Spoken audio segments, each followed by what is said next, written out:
雨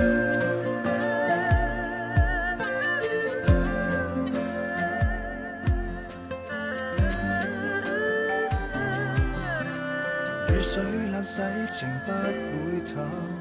猛風再吹而不散，愁雲和月之間也不孤單，離足已傾城的兩眼，教花與草還璀璨，然而眉目彷彿飄散，有一絲慨嘆。流水透至將我倆，沿路滿布風霜也雪亮，天空灰暗，愛得到了景仰。世間什麼愛叫純潔？你今年花陣似紅蝴蝶，飽經挫折，傷口淌血都不知會磨滅。世間什麼愛叫純潔？處在絕望仍力竭，留守最尾一起，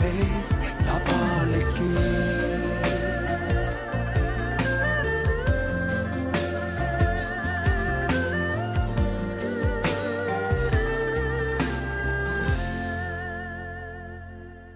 สรุปទៅរឿងនេះត្រូវទៅរកខុសត្រូវនៅមុខលោកម្ចាស់ទៅកុំអីទៅមកអីបងហើយអ្នកស្រីទី4អ្នកស្រីទី4ម៉ែទី4មិនបាននិយាយទេខ្ញុំស្ដាប់ឮអស់ហើយបងធំរឿងនេះខ្ញុំក៏មិនគាំទ្រឲ្យរំខានលោកម្ចាស់ដែរតែខ្ញុំយល់ថាបងពិតជាអាចទៅប្តឹងរាជការបានប៉ុន្តែមុនពេលប្តឹងរាជការគួរតែទូថ្វាយព្រះអង្គម្ចាស់មុខដែកបន្តិចទៅពាក់ព័ន្ធអីនឹងព្រះអង្គម្ចាស់កាលព្រះអង្គម្ចាស់ជួបជុំឈ្មោះអង្គរនៅអូស៊ីធ្លាប់មានបន្ទូលដោយផ្ទាល់ថាគាត់គាំទ្រគំនិតប្រកួតប្រជែងដែលឆាយជាវលើកឡើង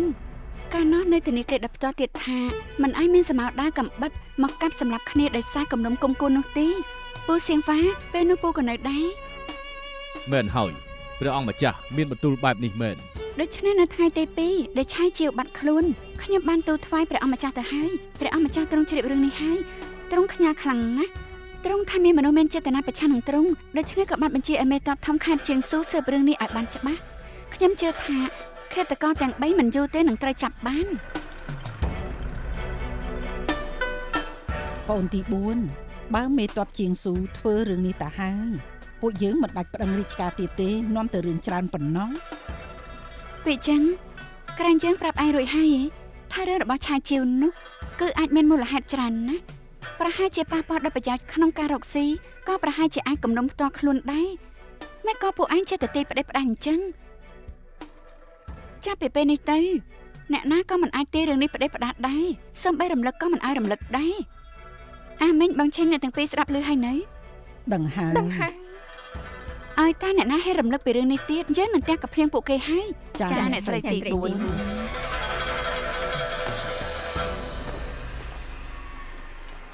ស្រីនោះរៀបគម្រោង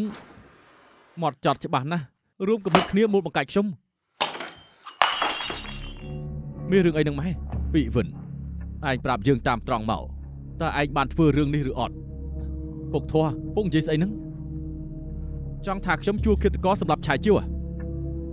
ជីវិតគេថោកយ៉ាងនេះស័ក្តិសមនឹងខ្ញុំសម្រាប់គេដែរពីវិនណាតែថ្មីនេះយើងយល់ថាឯងមិនស្រួលនោះទេពូសៀងហ្វាពូជាចាស់ល្ងីល្ងឿនណាពូដឹងថាខ្លួនឯងនិយាយអីទេពូជាពុកធាប់ពីវិនពូមើលគេពីតូចដល់ធំអ្នកណាក៏អាចសង្ស័យគេបានតែមិនមែនពូប៉ុន្តែគេពិតជាប៉ុន្តែស្អីទៅកូនធាប់ពូមួយនេះច្បាស់ជាមិនស្រួលហើយពីតូចដល់ធំអ្នកណាក៏ទុកគេជាមាសប្រាក់កែវកងតែក្នុងពេលមួយយំត្រូវម្ដាយខ្លួនឯងវាយជាង10ដំបងវាយដល់របួសខាងក្នុងឪពុកគេក៏មិនខ្វល់ខ្វាយពីគេកាន់តែវីវនោះគឺដើមឡើយជាអ្នកបន្តវេនពេលនេះខ្លាយជាមនុស្សម្នាក់ដែលគ្មានបានការទាំងអស់បើពូជាគេវិញពូមានអារម្មណ៍យ៉ាងម៉េចពីវិនជាមនុស្សមានសាច់មានឈាមពូសៀងហ្វា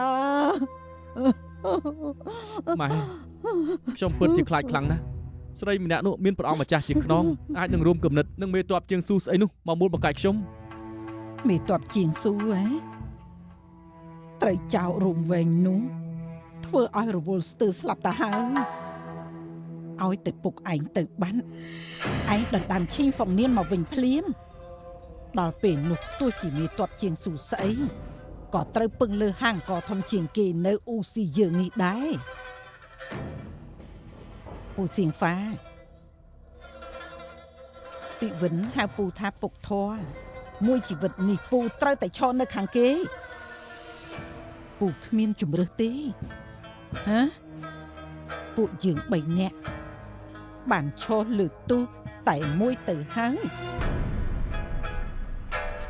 មិនអាចបកក្រោយបានឡើយមិនអាចទេម៉ែទី4អ្នកស្រីទី4ខ្ញុំបានធ្វើបង្អែមមកឲ្យអ្នកស្រីពិសាគឺម្សៅឈូកគួយហួរម៉ែទី4ពួកយើងទាំង3អ្នកចូលមកគឺចង់មកសុំទោសនៅចំពោះមុខសំណាងហើយដែលមិញនេះអ្នកស្រីមកតាន់មិនចឹងឃាតករសម្លាប់មនុស្សនោះអត់ទេមិនចឹងម្នាក់នោះនឹងទៅប្រាប់លោកម្ចាស់ធ្វើឲ្យលោកម្ចាស់ខឹងអញ្ចឹងមួយជីវិតខ្ញុំនេះនឹងនៅមិនសុខរហូតអ្នកស្រីទី4តាមពិតមិនពាក់ព័ន្ធនឹងអញ្ចឹងទេលើកមុនខ្ញុំឃើញគេលឹបលើចេញទៅដុតกระดาษសាគឺខ្ញុំតាមគាត់ទៅខ្ញុំបង្ខំគាត់ឲ្យប្រាំមកពីខ្ញុំមិនល្អមកពីខ្ញុំរឿងច្រើនខ្ញុំឃើញអាមានមកមើលនិយាយខ្ញុំក៏បង្ខំឲ្យគេប្រាំខ្ញុំចំណាស់នេះហើយមិនចេះបែងចែកធ្ងន់ស្រាលអ្នកដែលត្រូវទះមាត់គួរតែជាខ្ញុំសុំទោសម៉ែទី4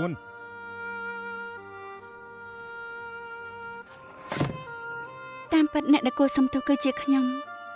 តាំងពីម៉ែឲ្យអញទៅតាមដានពីវិនរហូតដល់ពេលអញឃើញគេបោះប្រាក់ចូលទៅក្នុងបឹងថៃហ៊ួននោះពួកយើងដឹងថាគេជាឃាតករទៅហើយពេលនោះយើងពិតជាបានសរសេរសម្បត្តិមួយច្បាប់ទៅព្រះអង្គម្ចាស់មែន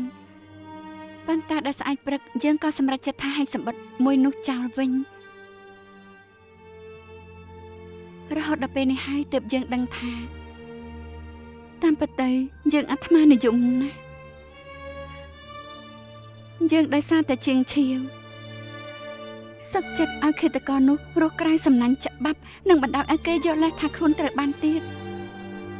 ខ្ញុំមិនគប្បីនឹងឆាយជាវ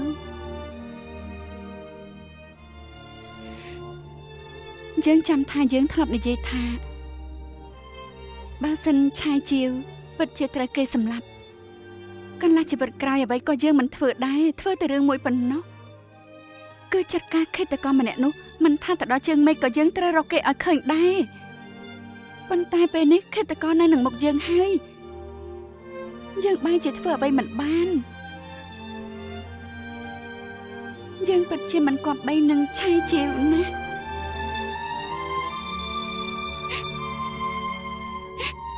ឆាយជាវយើងមិនគប្បីនឹងលោក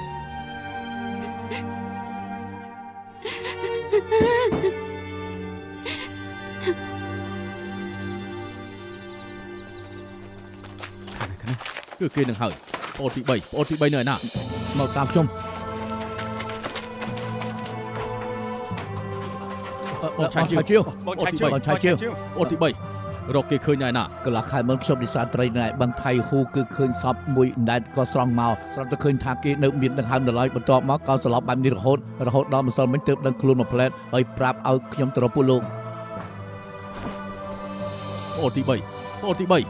3គឺគេជួឃាតករសម្រាប់ឯងមែនទេអូនទី3ឯងស្គាល់អ្នកបញ្ជាពីក្រោយទេប្រាប់បងទី2មកអូនទី2កំតាន់អាសួរច្រើនអីឯងមើលគេចោះគេរបួសដល់ថ្នាក់នេះនាំគ្នាទៅភ្នំវិញសិនចាប់គិតទៀតពួកឯងស្ដាប់រឿងដែលប្អូនទី3មិនទាន់ស្លាប់ហាមដាច់ខាតប្រាប់គេអសោះបើលេចលឺដំណឹងនេះចេញទៅប្រកាសជាវីវដឹងដែរទេដឹងហើយនៅមានទៀតអតាបាទឯងឆាប់ទៅរកពេទ្យដែលល្អជាងគេនៅអ៊ូស៊ីមកត្រូវព្យាបាលប្អូនទី3ជាហើយទទួលប្អូនថ្លៃឡើងភ្នំឲ្យប្អូនថ្លៃមកមើលថែគេបាទឆាប់ទៅបាទតាប្អូនទី3បងធំនៅទីនេះប្អូនទី2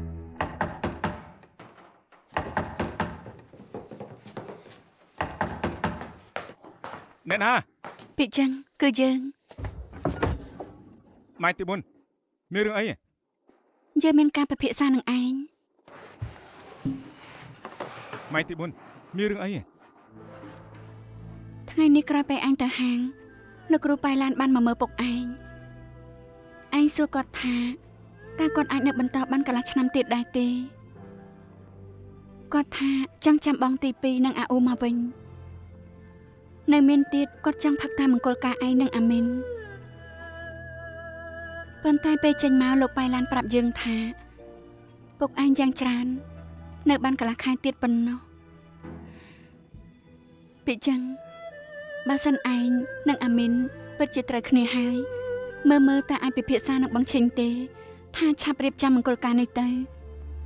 ឲ្យពុកឯងបានសប្បាយចិត្តគាត់ពិតជាចង់ផឹកតែកូនប្រសាមួយនេះណាបានស្អែកនេះខ្ញុំនឹងទៅពិភាក្សាជាមួយអាមីននៅមានទៀតមួយរយៈមុនឯងរៀនចាក់ថ្នាំជាមួយនឹងលោកគ្រូប៉ៃឡានដែរមកជិលពង្រឹងបេះដូងមួយនេះគឺដាក់នៅក្នុងទូចិត្តក្រែរបស់គាត់បើសិនជាចាំបាច់មែននោះឯងចាក់ឲ្យគាត់ទៅមួយរយៈនេះពួកយើងកុំទៅហាងម្ដងទាំងពីរនាក់អីយ៉ាងហោចណាស់ត្រូវមានម្នាក់នៅទីនេះមើលថែពុកឯងបើមានរឿងអីគឺប្រាប់ដល់អ្នកទាំងអស់គ្នាប៉ុន្តែត្រូវចាំកុំប្រកល់ឲ្យអ្នកដទៃធ្វើ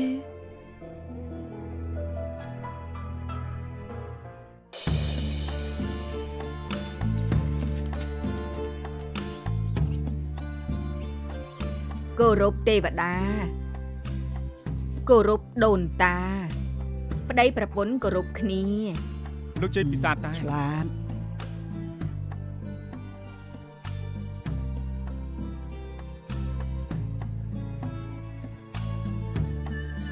ម៉ែធំពិសាតែឆ្លាត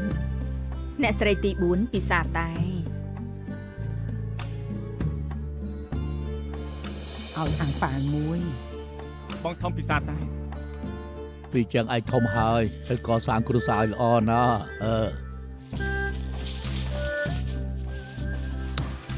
អាយ៉ាអ្នកស្រីទី3ទុកឲ្យខ្ញុំធ្វើថ្ងៃនេះធ្វើម្ដាយក្មេកគេផង មិនអីទេអេទៅជួយប្អូនទី4ទៅអូអ្នកស្រីទី4ទុកឲ្យខ្ញុំមិនបាច់ទេថ្ងៃនេះបងធ្វើម្ដាយក្មេកគេដែរអ្នកដណ្លំភ្លេចឲ្យមែនទេពីមុនខ្ញុំក៏ធ្វើចង់ផែនៅសំណាក់ព្រះអង្គម្ចាស់ដែរពេលដែរធ្វើម្ហូបខ្ញុំមិនអន់ទេទុកឲ្យខ្ញុំចម្អិនម្ហូបឲ្យអ្នកទាំងអស់គ្នាហូបហូបកោតដែរពេលនឹងចុងភើលោកម្ចាស់បងចូលមកធ្វើអីប្រយ័ត្នរអើមិនអីទេអ្នកតឡងខ្ញុំពិតជាត្រូវសុំទោសមែនណាតាមពិតទៅគួរតែរៀបចំឲ្យធំជាងនេះប៉ុន្តែមកពីសុខភាពខ្ញុំមិនល្អទើបគ្រាន់តែរៀបចំឲ្យអ្នកទាំងអស់គ្នាមកហូបបាយធ្វើបាបអ្នកព្រីទេដឹងអីអាយ៉ាលោកម្ចាស់នៅហៅលោកម្ចាស់ស្អីទៀតអូមែនហើយអ្នកដំឡងហើយអាមីនខ្ញុំអាចការចូលគ្រួសារជាងមិនដឹងជាលៀបប្រមាណជាតិនោះទេលោកនិយាយពាក្យទាំងនេះខ្ញុំទទួលមិននឹងរួចទៅសរុបទៅយើងជាគ្នាឯងហើយមិនបាច់និយាយពាក្យគួរសមអីទៀតទេយ៉ាងមិនដែលមានចុងភៅអាចហូបបានហើយនៅឲ្យលឿនតិចទៅប្រយ័ត្នខកខានគេផ្សំលំនេកពុកមិនបានជានិយាយពីអស់នេះណែ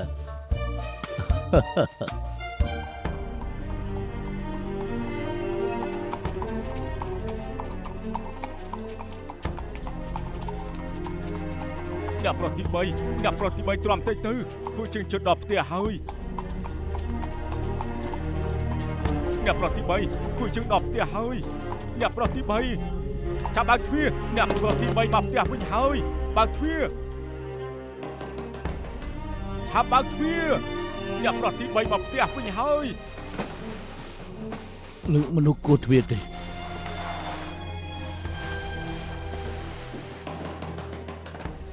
ជាមានគេគួរទ្វារមែនអ្នកប្រុសទី3មកផ្ទះវិញហើយ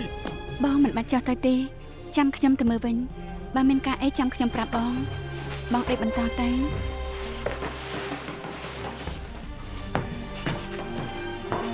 ឆាប់បើកទ្វារអ្នកប្រុសទី3មកផ្ទះវិញហើយឆាប់មកជួយទៅឲ្យខ្ញុំវិញអ្នកប្រុសទី3ប្រយ័ត្នអ្នកប្រុសទី3មកវិញហើយអ្នកប្រុសទី3មកវិញហើយប្រយ័ត្នផងគួយអ្នកប្រុសទីចៅប្រុសចៅប្រុសលោកយាយចៅប្រុ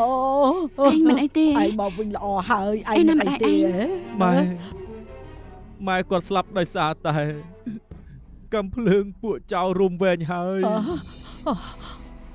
បងអូនស្រ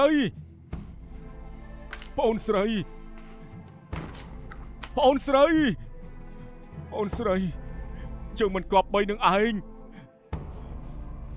បងមិនគួរណាឲ្យឯងរៀបការចូលគ្រួសារជាងមិនគួរណាឲ្យឯងរៀបការជាមួយមនុស្សគ្មានមេត្តាឯងទុកចិត្តចុះឯងទុកចិត្តចុះកំហឹងមួយនេះបងនឹងជួយបញ្ចេញឲ្យឯង អាអូ ពុកម៉ែស្លាប់ហើយ ជាវ ជាងឈឺឯងធ្វើឲ្យប្អូនរបស់ជាងស្លាប់ធ្វើឲ្យគេស្លាប់នៅស្រុកគេស្លាប់ដោយគ្មានសាកសពឯងសប្បាយចិត្ត បង ហើយ ថ្លៃ នៅ ការរឿងអញ្ចឹងអ្នកណាក៏មិនចង់ដែរ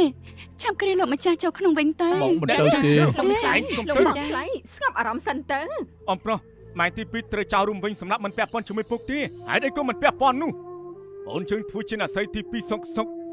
បែរជាឲ្យទៅហាងជើដោយសារតែឯងមិនទុកគេជាប្រពន្ធទី2ឯងគ្រាន់តែប្រាស់គេគ្រាន់តែទុកចរចាដឹងជញ្ជូនជាមួយជើងឯងទុកគេជាជនការពីខ្មោចជាចេញទៅ លោកម្ចាស់ លោកម្ចាស់ លោកម្ចាស់ អ៊ូឯងប្រាប់អមមកមុនម្ដាយឯងស្លាប់បានអីអីទេអមប្រុសម្នាក់នេះនឹងជួយបញ្ចេញកំហឹងឲ្យគេ បងថ្លៃអាអ៊ូទៅតែរួចជីវិតពីហាងជើមកដល់ផ្ទះវិញបងចង់សួរក៏ត្រូវតែឲ្យគេសម្រាប់សិនដែរឲ្យគេហូបអីសិនទៅបានទេ មែនហើយ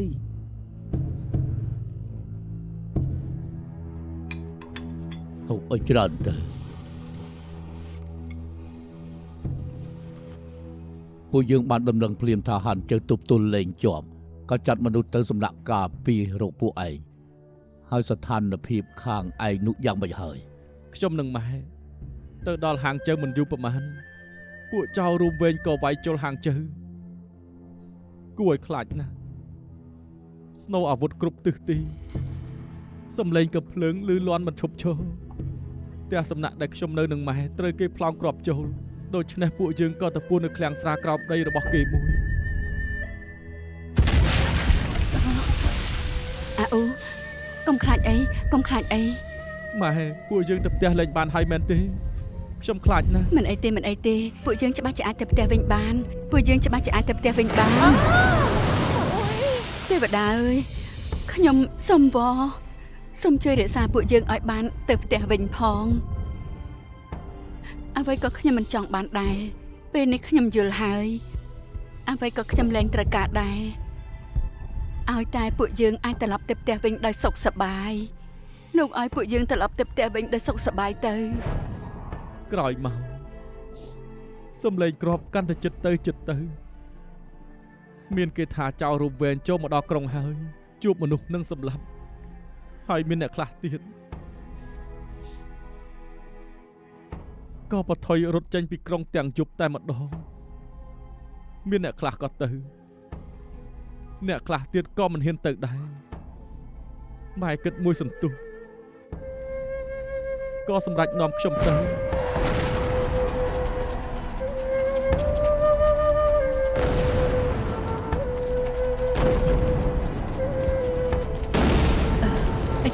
អាយ៉ាអាអ៊ូ ម៉ែ អាអ៊ូ ម៉ែ អាអ៊ូ ម៉ែម៉ែ អាអ៊ូអាអ៊ូអាអ៊ូ ម៉ែម៉ែ អាអ៊ូអាអ៊ូ ម៉ែ មិនអីទេឆាប់ទៅតោះ រហូតដល់ព្រឹកថ្ងៃទី 2ខ្ញុំនិងម៉ែក៏បានរត់ផុតពីក្នុងក្រុងពួកយើងគ្មានអីហូបដល់ទៅ2ថ្ងៃតែដោយសារតែពួកយើងនៅផ្ទះពេកដូច្នេះក៏ខំខាំមាត់អត់ទ្រាំដើរទៅមុខបន្តទៀតខ្ញុំស្មានថាអាចមកដល់ផ្ទះទៅហើយតែអ្នកណាទៅដឹងថា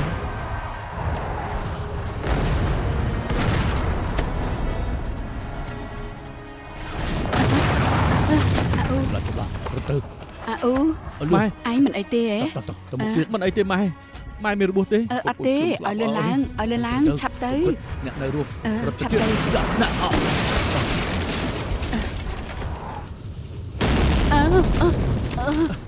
ម៉ែមិនអីទេ មិនអីទេពួកយើងឆាប់ទៅផ្ទះទៅតោះទៅតោះ ម៉ែយ៉ាងម៉េចទៅហើយម៉ែយ៉ាងម៉េចទៅហើយអ្នកម៉ែមិនអីទេម៉ែ កុំខ្វល់ពីយើង ឯងឆាប់ទៅ ពួកយើងទៅផ្ទះវិញម៉ែ ឯងទៅ ឆាប់ ផ្ទះ ទៅ ទៅកុំខ្វល់ពីយើងឯងឆាប់ទៅ ពួកយើងទៅវិញម៉ែ ឯងទៅ ក្រោកឡើងទៅផ្ទះវិញម៉ែខ្ញុំខំប្រឹងលើកម៉ែឡើងមកតែគាត់ងើបលែងរួចទៅហើយគាត់បាត់បង់ស្មារតីទៅហើយមាត់គាត់នៅតែនិយាយមិនឈប់ថាទេវតាអើយសូមជួយឲ្យខ្ញុំនិងអាអ៊ូអាចទៅផ្ទះវិញដោយសុខសប្បាយផងអ្វីក៏ខ្ញុំយល់អស់ដែរអ្វីក៏ឈប់ដណ្ដើមអ្វីក៏ឈប់រអ៊ូដែរឲ្យតែទៅផ្ទះវិញដោយសុខសប្បាយ អាអ៊ូ ម៉ែ អាអ៊ូ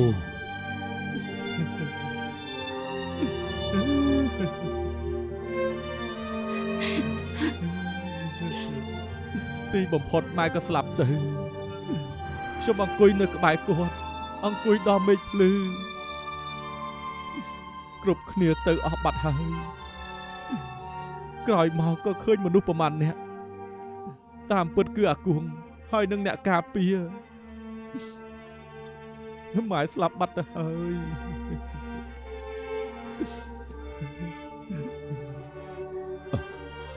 អាអ៊ូ ម៉ែ អាអ៊ូ ម៉ែម៉ែ អាអ៊ូ បងថ្លៃ ម៉ែ អាអ៊ូអាអ៊ូអាអ៊ូ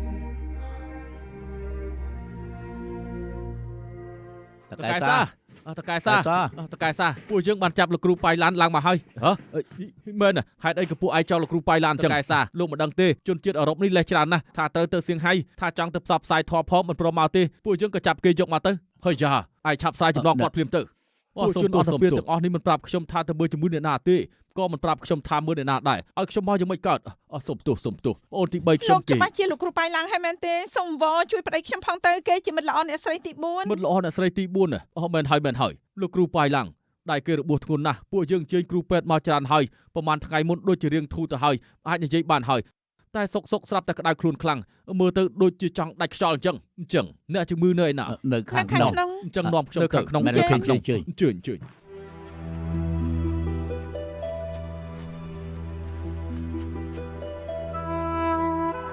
លោកគ្រូប៉ៃឡើងប្តីខ្ញុំយ៉ាងម៉េចហើយអាចសង្គ្រោះបានទេ ក្នុងពេល12យាមនេះគឺសំខាន់បំផុតបើគេអាចឆ្លងផុតរយៈពេលនេះបានន័យថាអាចឆ្លងផុតគ្រោះថ្នាក់ហើយត្រូវហើយហេតុអីក៏មិនប្តឹងរាជការហេតុអីត្រូវប្តឹងរាជការទៅគេត្រូវគេសម្លាប់ច្បាស់ណាស់របួសគេប្រាប់ខ្ញុំថាឃាតករនោះប្រើកបិតស្រួចចាក់ចូលចំបេះដូងគេតែម្ដង ចាក់ចូលបេះដូង បើនិយាយអញ្ចឹងប្អូនទី3ជីវិតថ្លៃណាស់ត្រូវគេចាក់ចំបេះដូងហើយនៅមិនស្លាប់ទៀតគេមិនមែនជីវិតថ្លៃទេមកពីខ្លួនប្រាណគេពិសេសបេះដូងគេលូតលាស់ខុសកន្លែងតាមពិតទៅខ្ញុំក៏មិនធ្លាប់ជួបដែរគ្រាន់តែក្នុងសភៅពេទ្យដូនតាខ្ញុំបានកត់ត្រាតែប៉ុណ្ណោះ លោកគ្រូប៉ៃឡើងក្នុងពេល12យាមនេះ ខ្ញុំដឹងថានាងចង់សួរពីអីក្នុងពេល12យាមនេះខ្ញុំមិនចាក់ចេញនោះទេនាងទុកចិត្តចោះអើយអញ្ចឹងអរគុណគ្រូពេទ្យប៉ាយខ្លាំងណាស់អាតើអាប៉ៅបាទមិនក៏មិនឆាប់រៀបចំម្ហូបឲ្យគ្រូប៉ាយទៅបាទមិនចាំបាច់គួរសមទេកន្លែងពួកយើងសម្បូររបស់ឆ្ងាញ់ណាស់មែនហើយទទួលលោកគ្រូផងទៅបាទ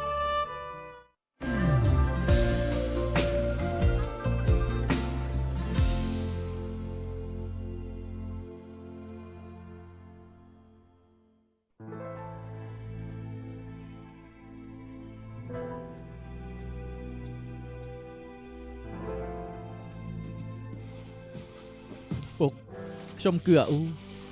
ពុកស្ដាប់ឮដែរទេ អ៊ូបុណ្យសពម្ដាយឯងរៀបចំហើយនៅឯងមានគិតគូរទេ រៀបចំរួចហើយពុកខ្ញុំនឹងបងទី2បានរកកន្លែងដែលស្រស់ស្អាតមួយគឺនៅលើកំពូលភ្នំផាន់ឡុងពុកនៅចាំដែរទេពុក យើងចាំច្បាស់ណាស់ ខ្ញុំនៅចាំពេលពួកយើងនៅតូចពុកក៏សារនាំបងប្អូនពួកយើងទាំង3នាក់ទៅលេងណាពុកនៅចាំដែរទេពុក យើងចាំ ពេលពុកសុខភាពប្រសើរឡើងហើយពុកសន្យានឹងខ្ញុំបានទេថាពុកទៅលេងជាមួយខ្ញុំ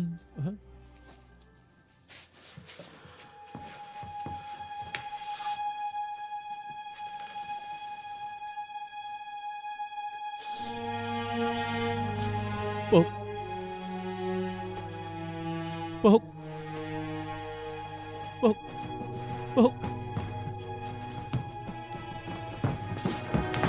ម៉ែធំពុកគាត់ខ្សោយណាស់គាត់មកស្រួលហើយខ្ញុំទៅរកបងទី2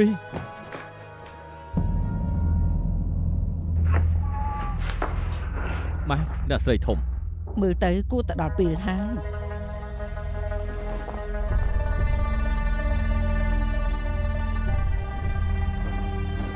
បងទី2ពុកដូចជាមិនស្រួលហើយ សៀហុងម៉ែទៅប្រាប់ហៀគូនអ៊ីនឆាប់ទៅហៅគាត់មកវិញ ចាអាចឆាប់ឡើង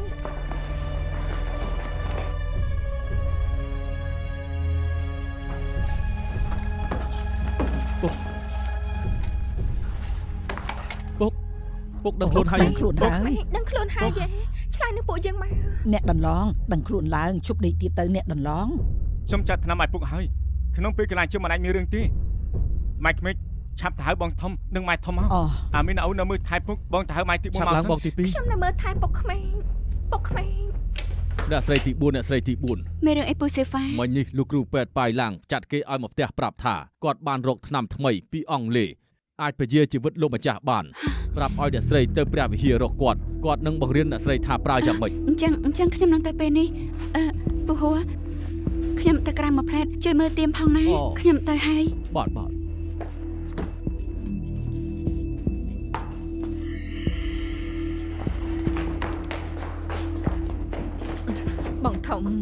បងធំលោកម្ចាស់មិនស្រួលហើយ មែនហើយឆាប់ចូលបន្ទប់មើលគាត់ទៅ អូបងធំបងនឹងពីបិណ្ឌនៅឈរទីនេះចាំអីទៀតទៅ អ្នកស្រីធំលោកម្ចាស់យ៉ាងម៉េចទៅហើយមើលឲ្យអ្នកស្រីធំមិញនេះពួកយើងបានជួបពូសៀហ្វាគាត់ថាតកែជាងមិនស្រួលហើយមែនទេពុកគាត់ចិត្តទៅហើយ ចូលទៅជប់គឺលើកចុងក្រោយទៅ មែនហើយឆាប់ទៅ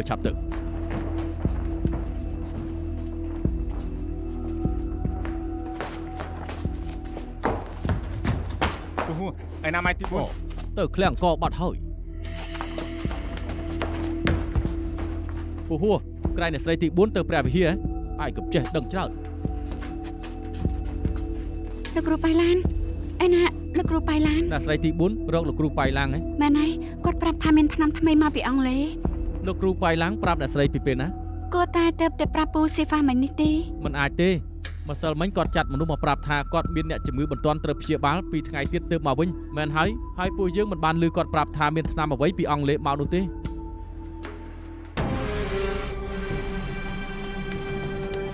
ពុកកុំទៅអីពុក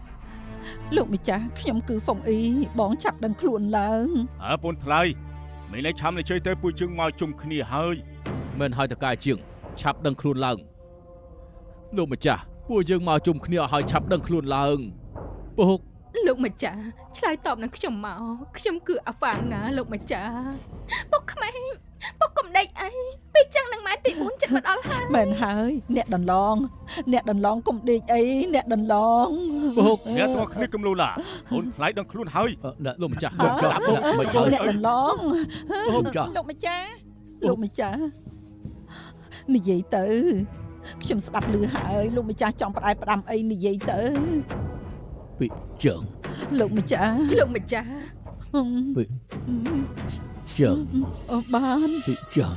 បានលោកម្ចាស់ទុកចិត្តចុះខ្ញុំនឹងបង្រៀនពីវិនឲ្យបានល្អ លោកម្ចាស់ ពីចឹង លោកម្ចាស់អរគុណហើយដែលព្រមអធិស្ឋានឲ្យគេច្បាស់ជាដឹងខុសគេនឹងធ្វើមនុស្សល្អមិនធ្វើឲ្យលោកម្ចាស់ខកបំណងទេលោកម្ចាស់ទុកចិត្តចុះ ពុកទុកចិត្តចុះទីបំផុតពុកព្រមអធិស្ឋានឲ្យខ្ញុំហើយថ្ងៃក្រោយខ្ញុំនឹងធ្វើខ្លួនឲ្យល្អលែងធ្វើខុសទៀតឲ្យពុក បើឈី អូ ពីចឹង លោកម្ចាស់លីងបងថ្លៃពូសៀងហ្វាលោកម្ចាស់ថាចង់ឲ្យទាំងអស់គ្នាធ្វើសាកសី ពុកតកែជាង លោកម្ចាស់ និយាយទៅពួកយើងនឹងចងចាំ អូអាវបាន2ចំណែកពីចឹងបាន2ចំណែកពីវិនគឺបាន6ចំណែក បានលោកម្ចាស់ពួកយើងនឹងធ្វើតាមបណ្ដាំរបស់លោក បើឈី លោកម្ចាស់ក្មេងឯងឆាប់ទៅរកម៉ែទី4ឯងមក ចាប់ លោ ឡើង កម្ចាស់ លោកម្ចាស់លោកម្ចាស់ ពុក លោកម្ចាស់ ពុក លោកម្ចាស់ ពុកជាបីជាចេញ លោកម្ចាស់ ពុក លោកម្ចាស់ ពុកជើងមកវិញហើយពុក ខ្ញុំនៅទីនេះខ្ញុំគឺប៉ៅឈី បើឈីពីចឹងពីចឹងពីចឹង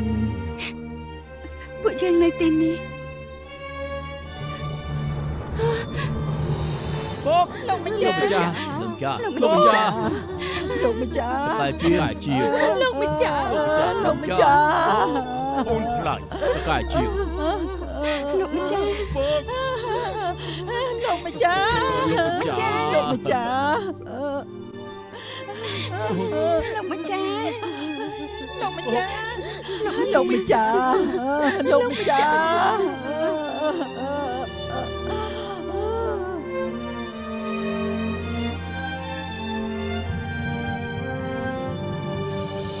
លោកម្ចាស់ខំចាត់ឯងមកមែនទេគេឲ្យប្រាក់ពួកឯងប្រមាណ បងជា អឺ ដឹងខ្លួនហើយហ៎បងជាដឹងខ្លួនហើយបងជាដឹងខ្លួនហើយ ប្អូនទី3ប្អូនទី3ប្អូនទី3ដឹងខ្លួនហើយប្អូនទី3ប្អូនទី3 ធំបងទីពីរ ប្រសើរណាស់ប្រសើរណាស់ប្អូនទី3ដឹងខ្លួនហើយមែនហើយប្អូនទី3ប្រាប់បងមកអ្នកណាជួឃាតករសម្រាប់ឯងប្អូនទី3ប្រាប់បងមកចាំបងទី2សងសឹកឲ្យណែអ្នកទាំងពីរគេទើបតែដឹងខ្លួនវិញសុខភាពគេនៅទុនខ្សោយណាស់បើមានការអីចាំសួរពេលក្រោយទៅបានទៀត លោកគ្រូបៃឡើងប្តីខ្ញុំអស់អីហើយមែនទេ គួរតែគ្មានគ្រោះថ្នាក់ដល់ជីវិតនោះទេប៉ុន្តែត្រូវការសម្រាប់ព្យាបាលកន្លះខែទើបអាចដូចដើមបានហើយខ្ញុំចុះពីភ្នំបានហើយអរគុណសូមអញ្ជើញប្អូនថ្លៃមើលប្អូនទី3សិនទៅ អស់អីហើយ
ម៉ែទី4 ម៉ែទី 4 ម៉ែទី4ចាំឲ្យម៉ែទី4ឆ្នាំដាំរួចហើយគ្រូពេទ្យថាសុខភាពម៉ែនៅខ្សោយអញ្ចឹងចុះកម្មវិធីផ្សាយនេះមិនចាំបាច់ទៅទេចាំថ្ងៃដល់កៅការទុកចាំទៅ យប់នេះយើងត្រូវដេកលក់ឲ្យស្រួលមួយយប់សន្សំកម្លាំងពួកឯងក៏អញ្ចឹងដែរក្រៅពីនេះមានរឿងត្រូវទប់ទល់ច្រើនណាស់ ម៉ែទី4ពិសាឆ្នាំសិនទៅ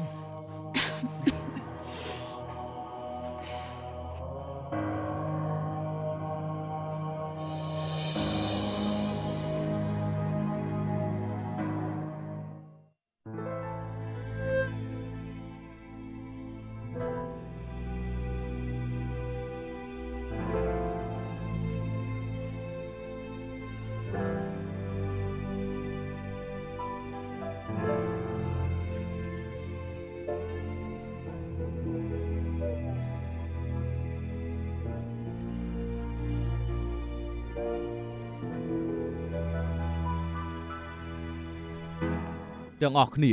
កម្មវិធីសពលោកម្ចាស់ជាងបានធ្វើរួចរាល់ហើយ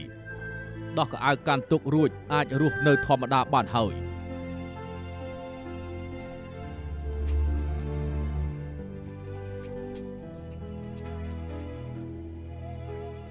ពេលនេះបនសពលោកម្ចាស់រួចរាល់ហើយទាំងអស់គ្នាទៅសាលធំខ្ញុំមានការចង់និយាយ អ្នកស្រីធំ អ្នកស្រីធំ លោកម្ចាស់លីងបងថ្លៃអញ្ជើញអង្គុយ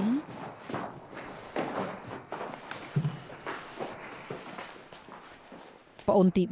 4ពេលនេះលោកម្ចាស់ចែកឋានហើយអ្នកម៉ែក៏មិនលូកដៃចូលក្នុងកិច្ចការដែរអ្នកស្រីធំគ្រួសារជាងយើងនេះទុកថាជាមេគ្រួសារហើយជាដំបូងយើងសូមអរគុណឯងជំនួសដូនតាគ្រួសារជាងទាំងអស់តាំងពីឯងការចូលមកទីនេះគឺនឿយហត់រាល់ថ្ងៃមិនបានសោយសុខសំបីមួយថ្ងៃអំរែកឯងពិតជាធ្ងន់ពេកហើយពីវិនគោរពអរគុណម៉ែទី4ទៅ ខ្ញុំដឹងហើយម៉ែម៉ែទី4ខ្ញុំមិនដឹងអរគុណម៉ែយ៉ាងម៉េចទេដែលម៉ែធ្វើដើម្បីឈិញហ្វុងនៀនពួកយើងមិនភ្លេចនោះទេ ពីវិនមិនបាច់គោរពអីខ្លាំងយ៉ាងនេះទេជាការគួរណាស់ក្រោកឡើងទៅ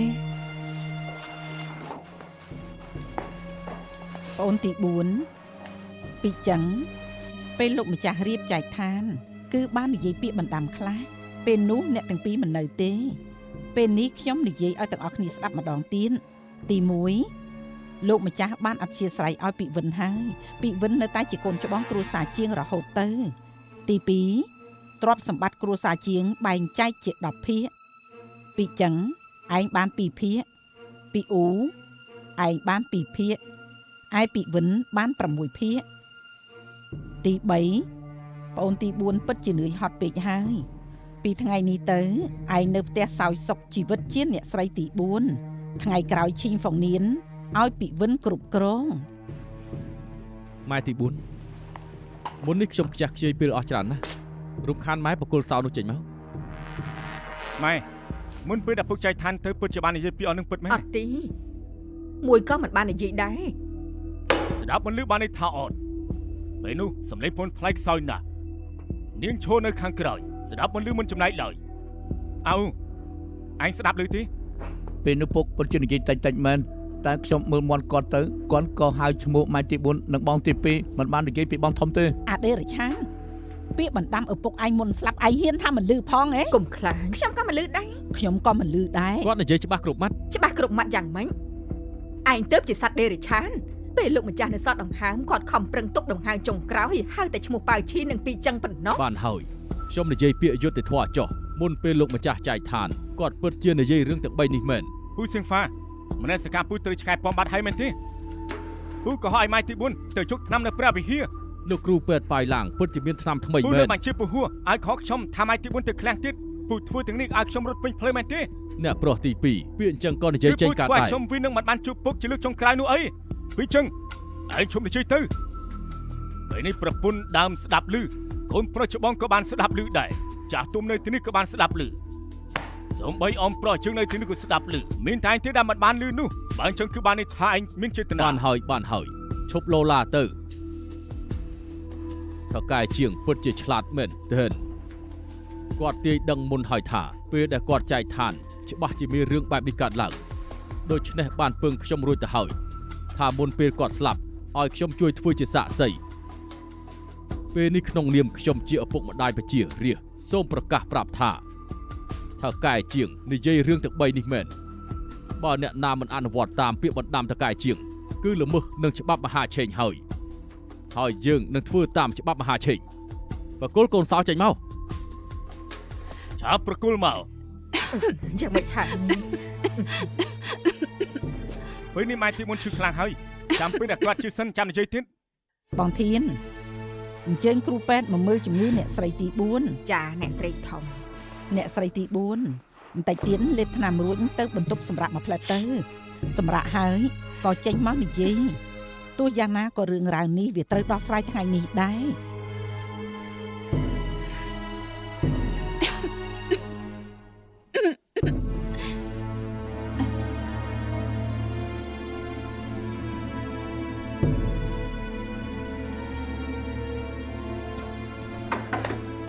អ្នកស្រីទី4អ្នកស្រីធំឲ្យហៅចេញទៅពេលនេះ ម៉ែទី4ផឹកថ្នាំរួចចេញទៅនឹងទៅមុនទៅ ចា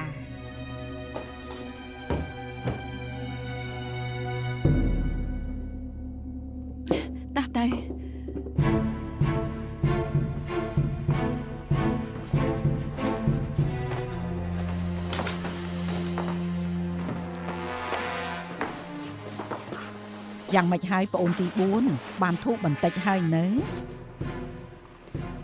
បងធំខ្ញុំមានសំណួរមួយចង់សួរបងប៉ុន្តែមុនពេលដែលបងឆ្លើយនឹងខ្ញុំនឹងជឿថាបងក៏ចាំដែរថាខ្លួនជាកូនស្រីគ្រួសារធំ18ឆ្នាំរៀបការនឹងលោកម្ចាស់នៅជាមួយគ្នា31ឆ្នាំបើបងនិយាយកុហកមង្គលការនេះគឺទុកថាអត់ប្រយោជន៍ហើយព្រលឹងលោកម្ចាស់នៅឋានក្រោមក៏មិនទទួលបងជាប្រពន្ធដែរបងមើលមកខ្ញុំហើយឆ្លើយមុនពេលលោកម្ចាស់ចែកឋានពិតជាបាននិយាយរឿងទាំង3នេះមែនទេ មែន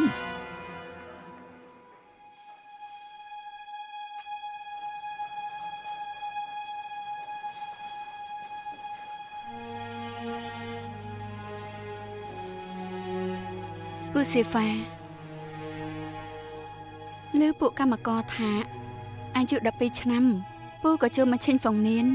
ស្អីក៏មិនចេះតែមកពីលោកម្ចាស់ធំពេញចិត្តពូទៅបង្រៀនពូគិតក្បាច់ដោយផ្ទាល់រហូតដល់ពូខ្លាចជាមេការធំខ្ញុំសួរពូមួយម៉ាត់ទៀតមុនលោកម្ចាស់ចែកឋានពិតជាបាននិយាយថាប្រគល់ឈិញហ្វុងនៀនឲ្យអ្នកប្រុសធំគ្រប់គ្រងមែនទេ មែនហើយខ្ញុំស្ដាប់ឮច្បាស់ណាស់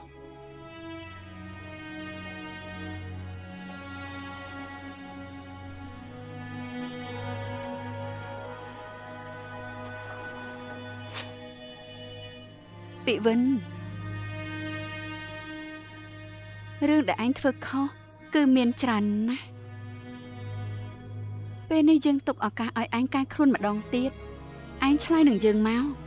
ពាក្យដែលលោកម្ចាស់និយាយមុនពេលចែកឋានគឺឯងជាអ្នកប្រឌិតឡើងមែនទេ ជារឿងពិតគ្រប់យ៉ាងគ្មានប្រឌិតឡើយ អញ្ចឹងបានក្នុងពេល2ថ្ងៃខ្ញុំនឹងធ្វើតាមបណ្ដាំលោកម្ចាស់រៀបចំទ្រព្យសម្បត្តិឈិញហ្វុងនៀនទាំងអស់បូករួមទាំងប្រាក់សុទ្ធប្លង់ដីប្លង់ផ្ទះត្រាហើយនឹងកូនសៅមួយចង្កោមនោះប្រគល់ឲ្យគ្រួសារជាងពួកឯងទាំងអស់ប៉ុណ្ណឹងពេញចិត្តហើយមែនទេ លំបាកដល់ឯងហើយប្អូនទី4 អញ្ចឹងម៉ាត់ណាម៉ាត់ហ្នឹង